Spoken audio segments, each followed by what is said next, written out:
শুরু করুন। ওকে, এখন ভয়েস ঠিক আছে? জি স্যার, ভয়েস ঠিক আছে। Okay, so let's start. Okay, good morning everyone and assalamu alaikum. Today we will discuss about carcinoma breast. Now this has been quite a long time after I'm having this class. I was quite busy with a lot of things, still busy, but I tried to take this class because the recent prof exam is quite near, and a lot of asking me that to take a few classes, especially on the long cases. And I think the carcinoma breast is a very prototype long case and it's a good case to discuss if you want to learn about long cases. So let's start.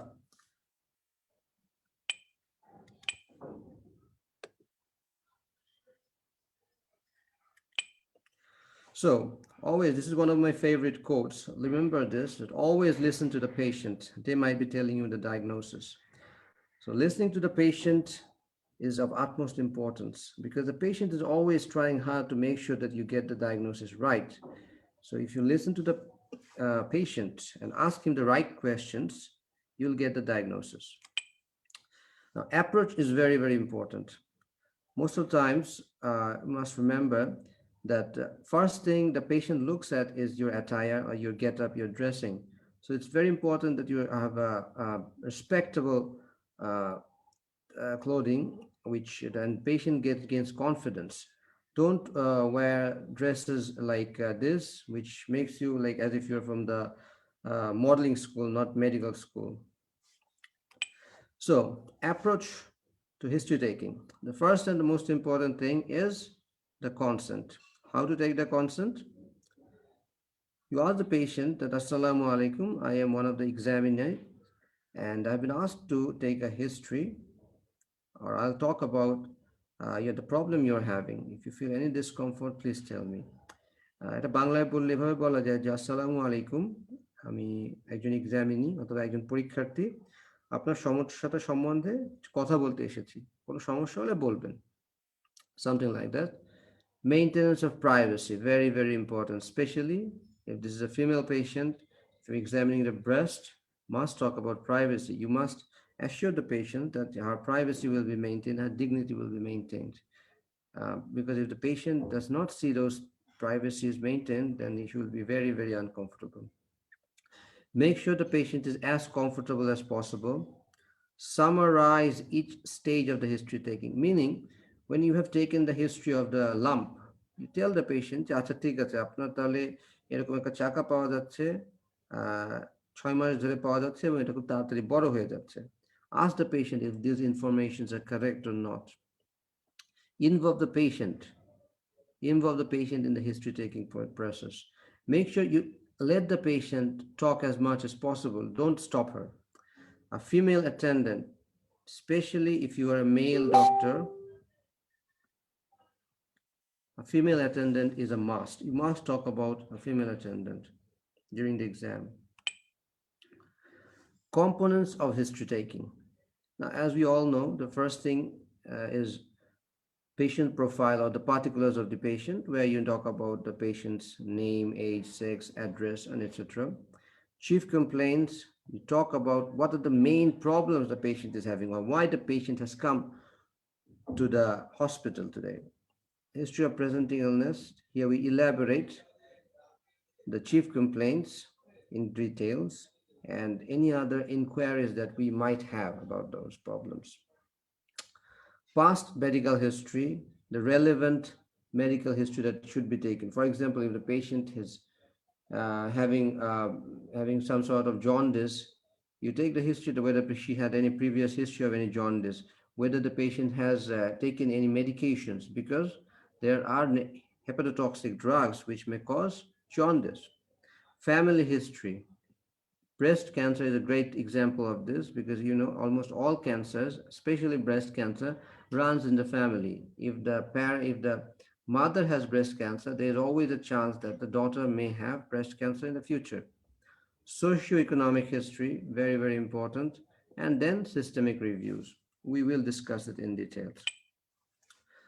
Patient profile, we know all about this, but most important are age.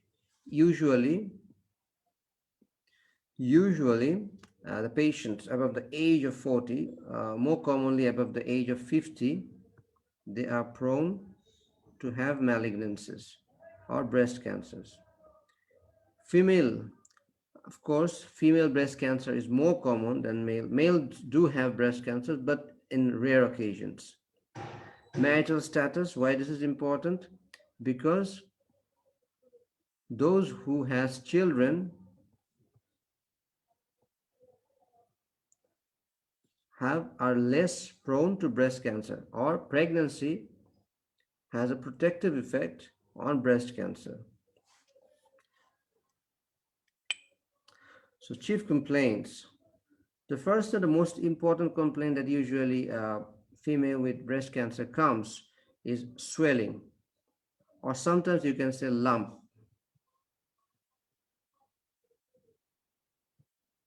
Sometimes it may be a mass. Whatever is appropriate. All these terms may be used: a swelling, a lump, or a mass in the right or left breast. And then talk about the duration. It's very important. For example, a patient having a lump for 10 years is less chance that this will be a malignancy. But a patient who has been having a rapidly growing mass for, let's say, 3 months has a greater chance of a malignancy. Pain. Usually, breast cancer, there is no pain. Usually.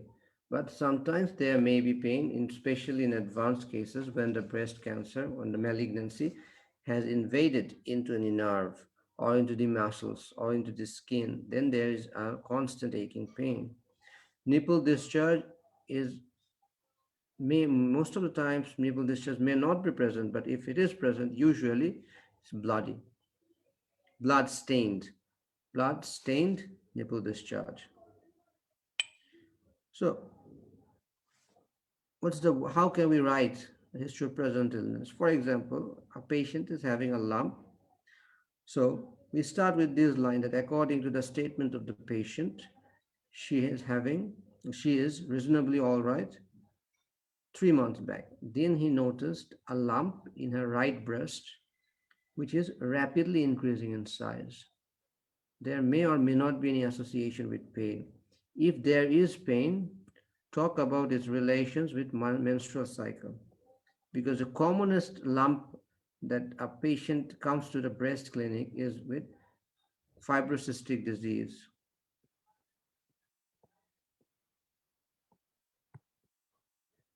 Fibrocystic disease.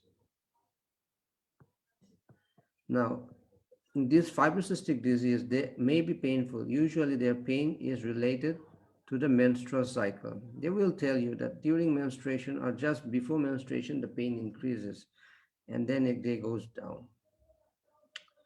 So fibrocystic, so history of pain in relation to the menstrual cycle is very important.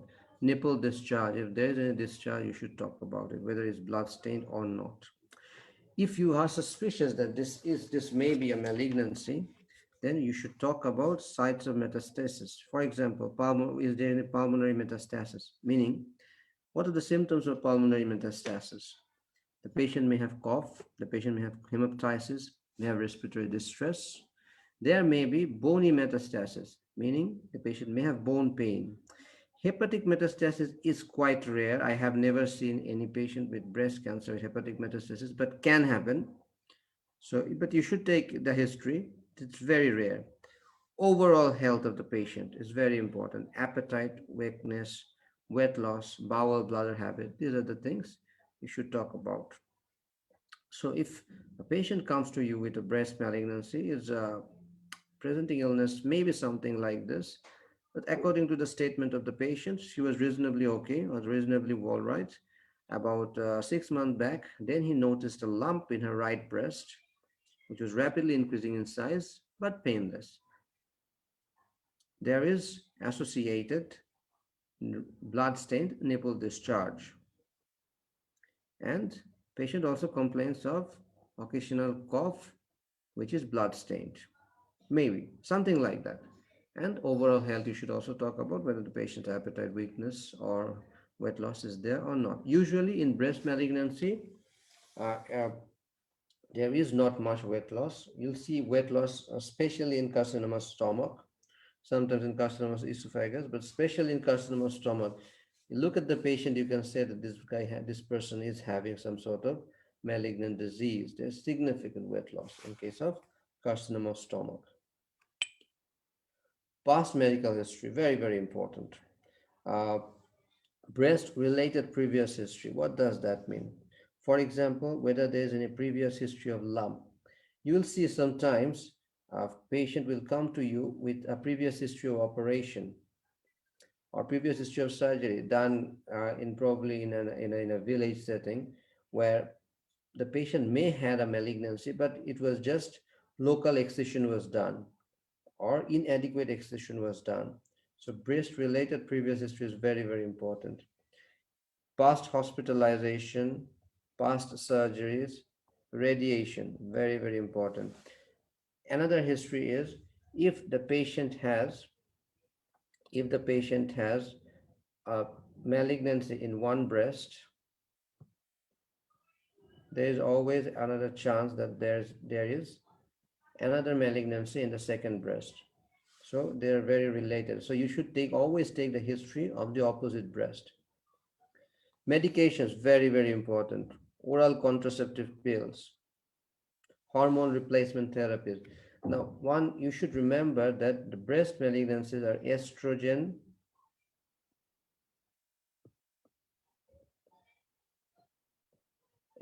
dependent. That means that growth of breast malignancy is dependent on the hormone estrogen. So anything that increases the estrogen level over the body has a greater chance of breast malignancy. For example, oral contraceptive pills, hormone replacement therapy, they all contain different hormones, especially estrogen, and they always has a greater chance, these females who are having oral contraceptive pills or hormone replacement therapy for a long period of time, for example, greater than 5 years. It's not like you have one pill and you're going to have malignancy. It's not that. For example, the patient is having for 5 years, 6 years, long time, then there is a chance that the patient may have malignancy. Also, allergies and gynecological and obstetric history. We will discuss this. Family history, most important, as we have already discussed that almost all malignancies, especially breast cancer, has the family history is very important, especially the first degree relatives. Who are the first degree relatives? Mother, sister. Whether they have the history of breast or ovarian malignancies.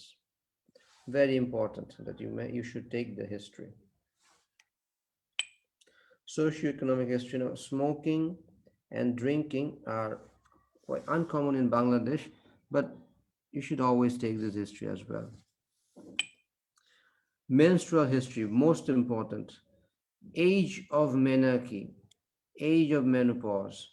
These are very, very important times. Why? Because from the age of menarche to the age of menopause, this is the time the patient is having high estrogen level in the body. As we have already discussed, the breast cancer is related to the estrogen. So, patient who has a longer time in between menarche and menopause, meaning patient who has early menarche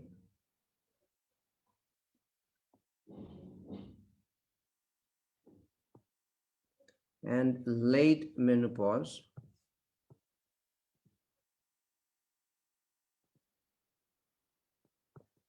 are more prone to breast cancer. Number of children, age of first pregnancy, lactation. Why these are important? Because breastfeeding and pregnancy are protective against breast cancer. lactation or breastfeeding,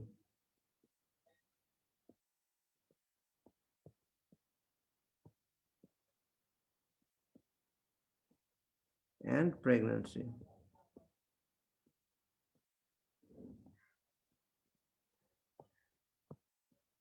These are protective against breast cancers. Immunization history you should also take, because sometimes you will see that you think that this patient has breast cancer, but in FNS you'll see it, ultimately that the patient has tuberculosis of breast, which is quite common in our country. So immunization history should be taken. The breast examination is one of the most important part, and very always the examiner will ask you to show how you have done the breast examinations. Very, very important. There are a lot of very nice videos in the YouTube. You can have a look at those videos. Inspection is done in these three positions. Uh, you look at the nipple, whether any nipple displacement is there, deviation is there. Pseudo-orange appearance. Why this happens? Because of the subcutaneous lymphatic obstructions. What happens is, if you look at the breast skin, is something like this. And if this is, for example, let's say this is a sweat gland, right? The gland is something like this, right? And there are a lot of ducts over here. So when the patient has edema, in the subcutaneous edema, what happens? It becomes something like this, right? So there's always a dimpling here. So this is what is happening here. It looks like an orange peel.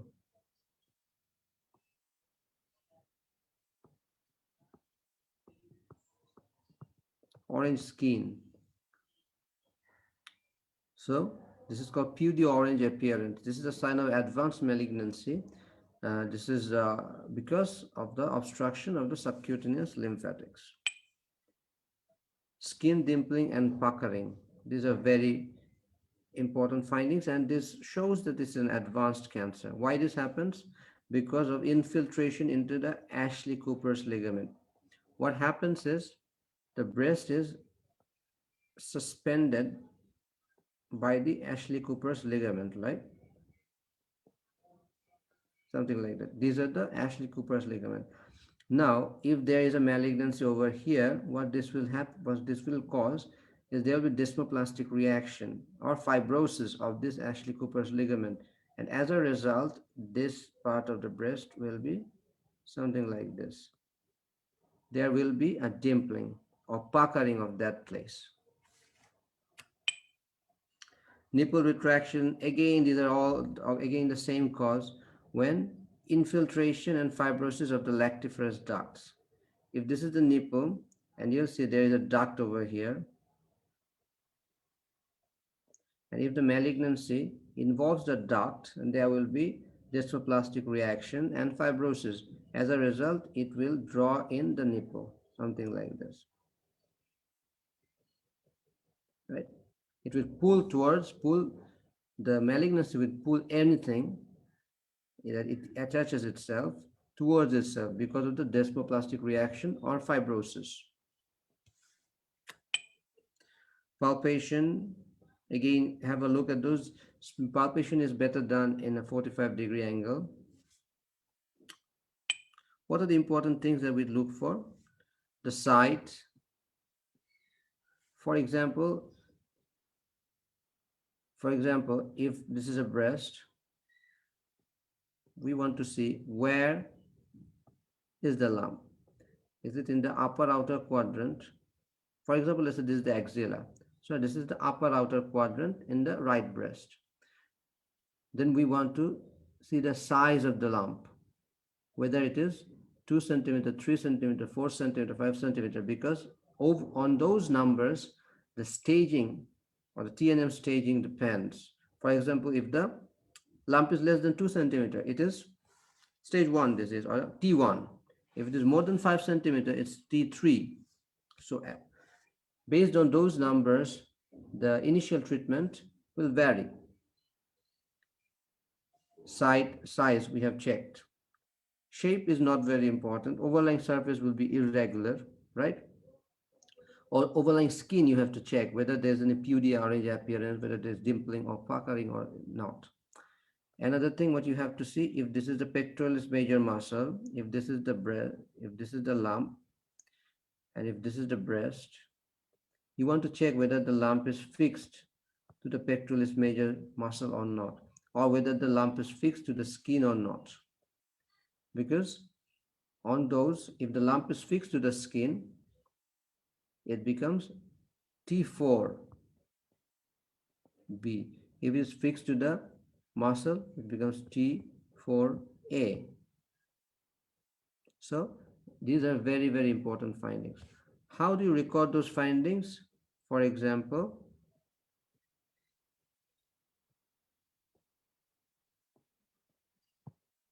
there's a simple way of recording these things.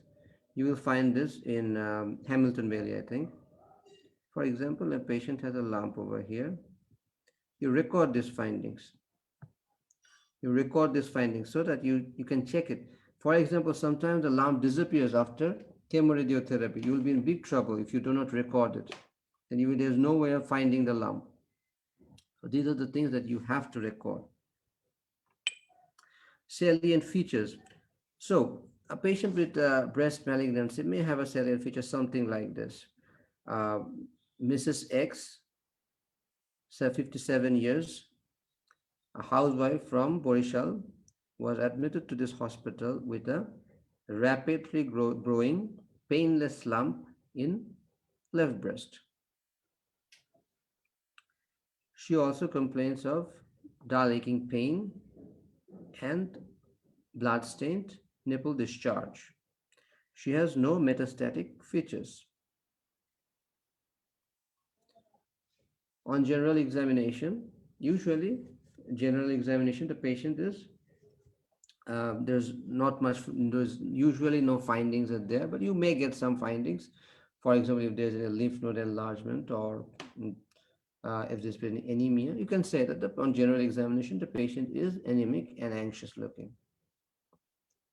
On local examination, there is a lump in the upper outer quadrant of the right breast, which is about 5 centimeter in its longest dimensions, and it is fixed to the underlying muscles. This is how you write about salient features. Very short, make it short, as short as possible, but with all the information that you can provide. Then provisional diagnosis, differential diagnosis, investigations, confirmed diagnosis. So what should be the, for example, if the patient has a lump in, for example, let's say in the left breast,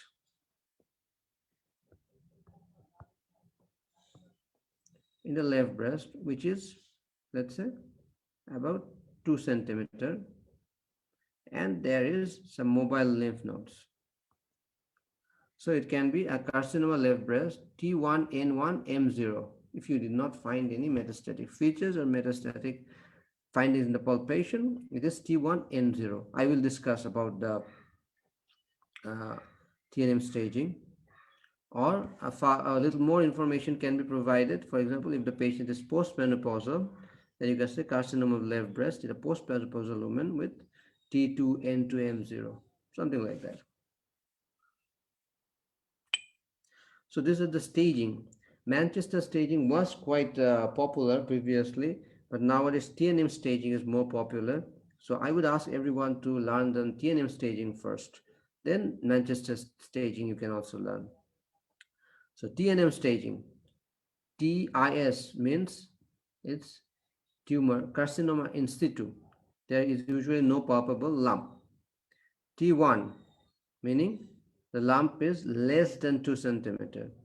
T2, lump is 2 to 5 centimeter. T3, greater than 5 centimeter. Now remember, when it becomes T3, it becomes a locally advanced disease. This means this is locally advanced, meaning this becomes a stage 3 disease. Okay, and also T4 Anything above T3 is locally advanced disease. T4 means involvement into the skin or the chest wall. Okay. N0 means no nodal metastasis. N1 means there is metastasis but they're mobile. N2 means metastasis, they are fixed, the lymph nodes are fixed. N3 means ipsilateral supraclavicular lymph nodes. And M means metastasis. M0 means no metastasis. M1 means distant metastasis, maybe in the lung, in the bones. If there is any M, if there's M1, it is always stage 4 disease. It doesn't matter what is the T or what is the N. If it is T3 or N2, this means, and anything above means locally advanced disease. Less than T3 and M0 means early disease. This is not always accurate, but this is somehow you can just discuss whether the patient is locally advanced or not. This part is important. This we have already discussed. These are already discussed. This is already discussed, but this is the part I want to discuss. T4A means involvement of the chest wall. T4B means involvement of the skin. How? Maybe pudgy orange appearance, ulceration, infiltration. 4C means A and B together, and 4D means inflammatory cancer. And these are the things which is summarized over here. This means early cancer. This means locally advanced, and this means stage 4 disease. This is exactly what is written over here. You can check this out. Types of breast cancer, there are many types. You don't have to learn all of them. The most important is ductal carcinoma, invasive ductal carcinoma. This is the part.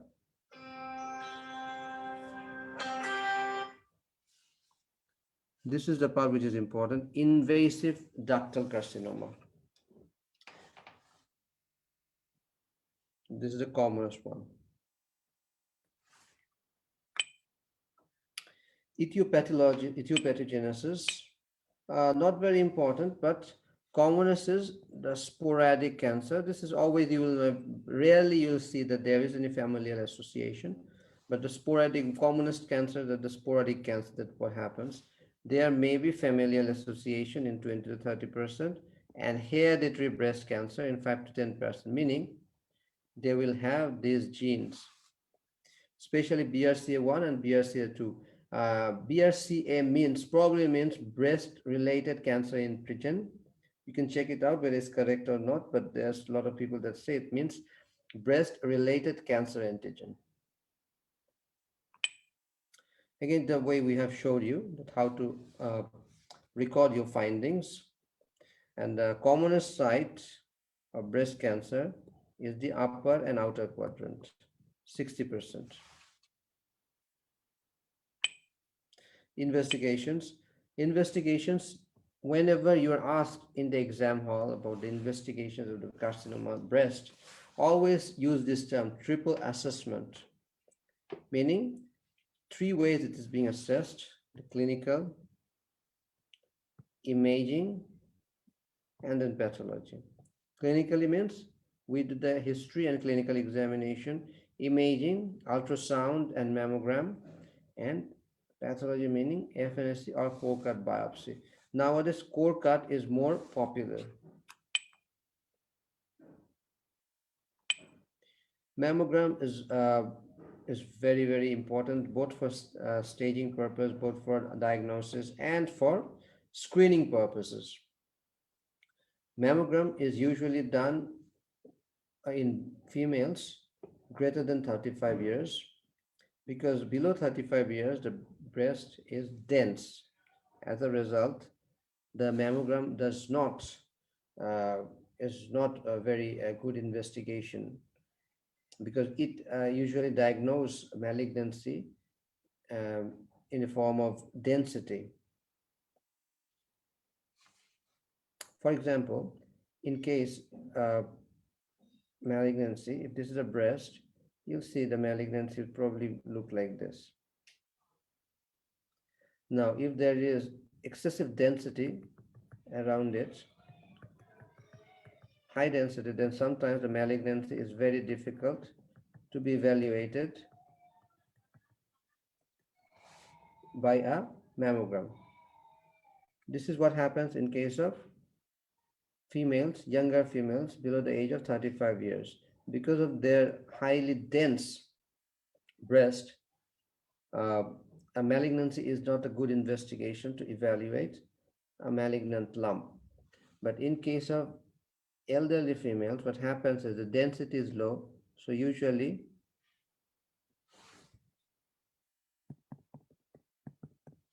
you can see the lump.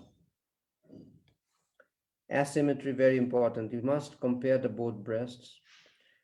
Pleomorphic microcalcification. This happens more in breast cancers. Architectural distortion is always there in malignancy. This is very important. Stellate or spiculated appearance. This is what I have shown you. This stellate or spiculated, that means it looks like a thorn, something like this. Spiculated appearance in case of malignancy. BIRADS, this is breast imaging reporting and data system. Not very important in the undergrad level. Looks like a lot of writing. Don't worry about it. The easiest way to learn is 0, 1, 2. This means benign.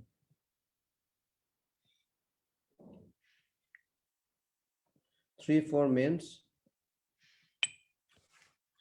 3, 4 means plus minus, suspicious, suspicion of malignancy. And 5, 6 means malignancy. Ultrasound should be done in females younger than 35 years. Malignant masses will appear as irregular margins and hypoequic. And another thing important here is solid or cystic lesions. Very good investigation to differentiate between solid and cystic lesions. FNS, it's usually done with a 22 gauge needle, very narrow needle, and usually it's not a good investigation because false negatives are high, inadequate specimen, and it cannot differentiate between in situ and invasive lesion. It also cannot evaluate the receptor status of the malignancy. That's why more popular is core needle biopsy. It's done with a 14 gauge wider needle or a true cut needle, lower false negatives, adequate samples. It can differentiate between in situ and invasive malignancy. It can confirm the receptor status.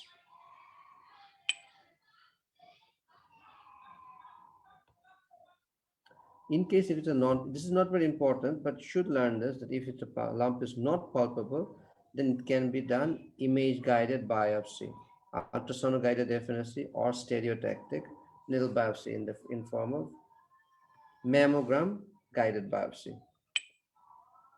Sentinel lymph node biopsy. How it is done?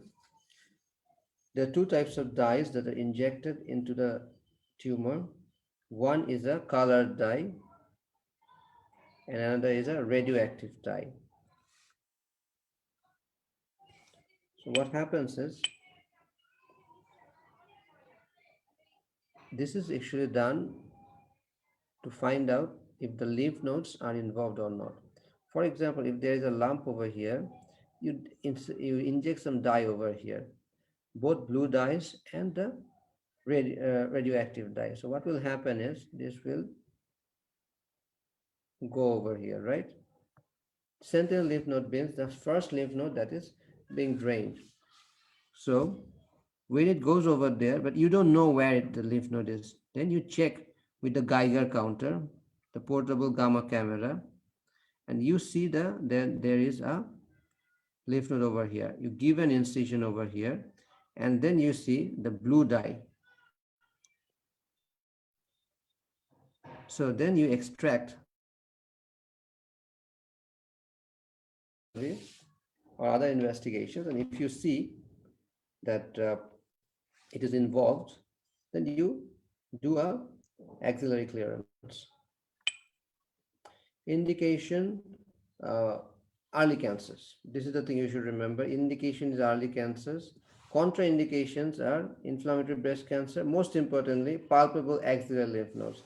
If palpable axillary lymph nodes are present, then it's a contraindication to do sentinel lymph node biopsy because it's no longer necessary.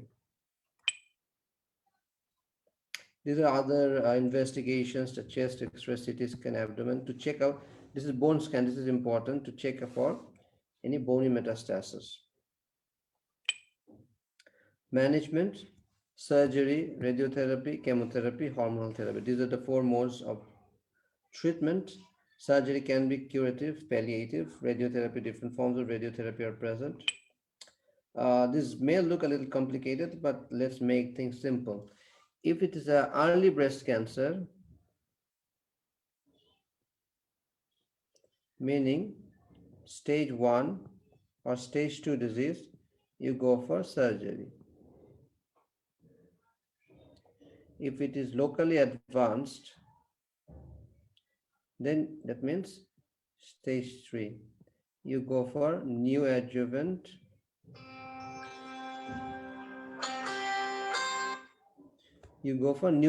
chemotherapy. And if there is metastasis present, then you go for palliative.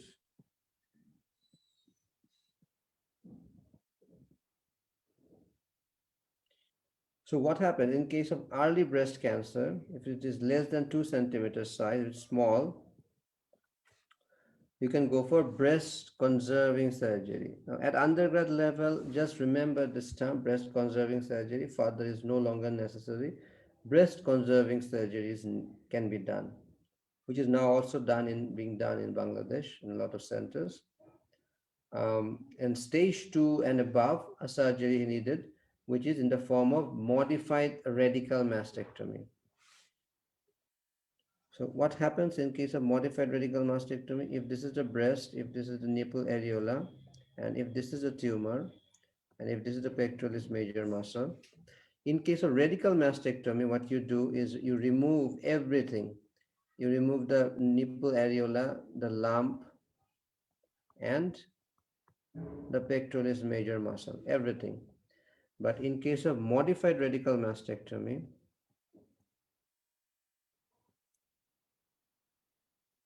you only remove this portion, but the pectoralis major muscle is not removed. And this is the commonest surgery nowadays done. Modified radical mastectomy. And yes, always the axillary clearance is being done.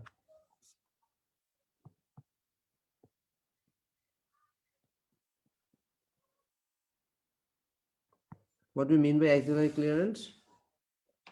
That means all the axillary fat and lymph nodes are removed.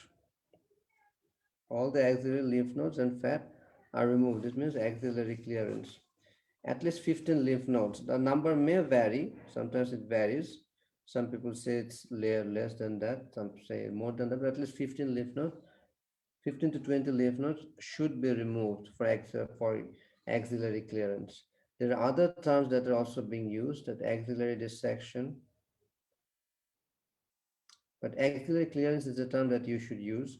That in case of modified radical mastectomy, what we remove is the breast, the overlying skin, the nipple and areola, the tumor, together with axillary clearance. Okay. Other terms are like axillary dissection and axillary sampling. Axillary dissection means, if you remember, a lot of information to be talked about. There are three sides of lymph nodes. If this is the pectoralis minor muscle,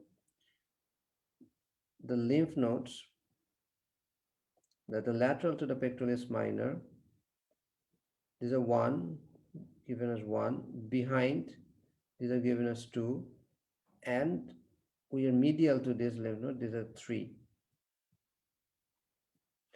So when you remove 1 and 2, this is called axillary dissection. When you remove all of them, this is called axillary clearance. And when you just take one lymph node from each side, or sometimes two, that's called axillary sampling. I don't think you have to remember all these things in undergrad level. Undergrad level, what you are going to tell everyone is that if it is an early cancer, that means stage 1 and 2, you go for surgery. And surgery is modified radical mastectomy. That's it.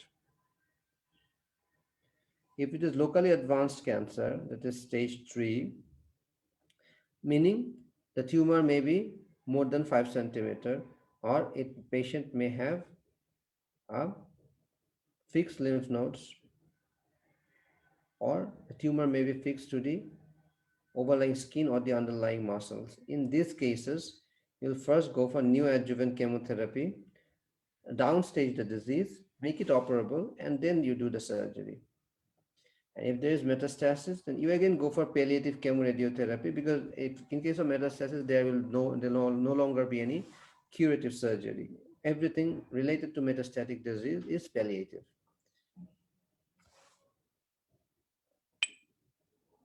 Again, these are the things that's written over here. Locally advanced breast cancer, that means T3N1M0, meaning the tumor is greater than 5 centimeters.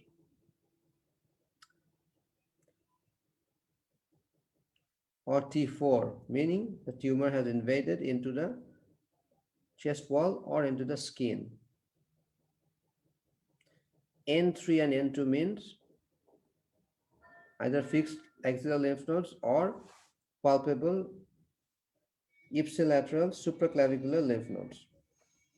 Inflammatory breast cancer is T4D. All these are classified as locally advanced breast cancer. They are all stage 3.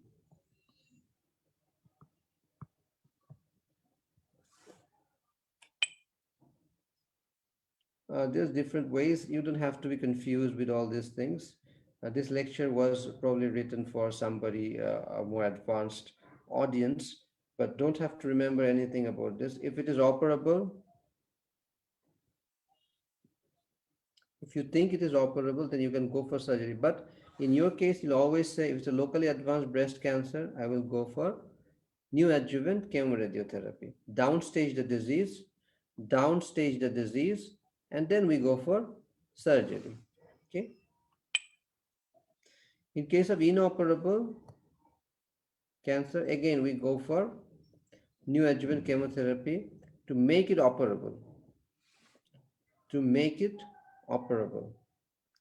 Regional control is important, hence to improve patients' quality of life. This is called neoadjuvant chemotherapy, then surgery. And again, the patient may need chemoradiotherapy or hormone therapy. Why do we go for neoadjuvant chemotherapy? To make the tumor operable, to assess the response to chemotherapy. What are the prognostic factors?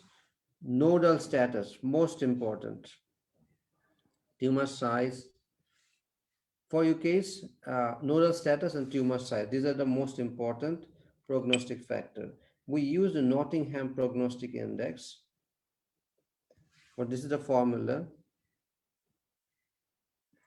The tumor size, the nodal status, and the grading. It's all written over here. You don't have to learn this, but just remember that there is an index called Nottingham Prognostic Index, which is important to check for the prognosis and the 5-year survival. For example, if the Nottingham Prognostic Index is somewhere between 2 and 2.4, there's excellent survival rate of 93%, but it is more than 5.4, poor prognosis, less chance of 5-year survival. Adjuvant chemotherapy, you don't have to learn all this, but if you're interested, you can remember cyclophosphamide, methotrexate, and anthracyclines and taxanes. These are used for chemotherapy. If you don't remember, I don't think people will mind, but knowing one or two is good. Simple, quite simple. Hormone therapy. What are the hormone therapies that are being used? Always remember, it must be ER, PR positive.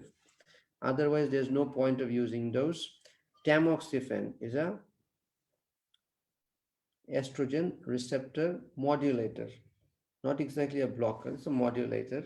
This is being used for about 5 years, which has a grave side effect of endometrial cancer and thromboembolism. Just remember the name, that's good enough at undergrad level, the tamoxifen, estrogen receptor modulator, or you can say estrogen receptor blocker. Here, selective estrogen receptor modulators, tamoxifen, aromatase inhibitor, anastrozole. Don't have to remember the rest. Remember this one. This is the one that is important. Hormone therapy, the HER2 receptor. Any patient who has human epidermal growth factor receptor 2, the patient can be given Herceptin or trastuzumab. And then radiotherapy, not very important. Follow-up, this is very important. Follow-up is, they have different protocols in different hospitals, but first, every 4 months in the first 2 years, then 6 months in 3 and 5 years, then 12 months thereafter. What we follow is 3 months in the first year, then 6 monthly in second and third year, then 12 monthly in fourth and fifth year, and then the patient can have then patient is followed up in irregular intervals, not very important. So these are protocols may vary, but just remember that it's something like this. So thank you for your attention. Thank you, guys. Next week we will try to discuss about something else. If you have any comments, if you have any preference, feel free to tell me. Thanks.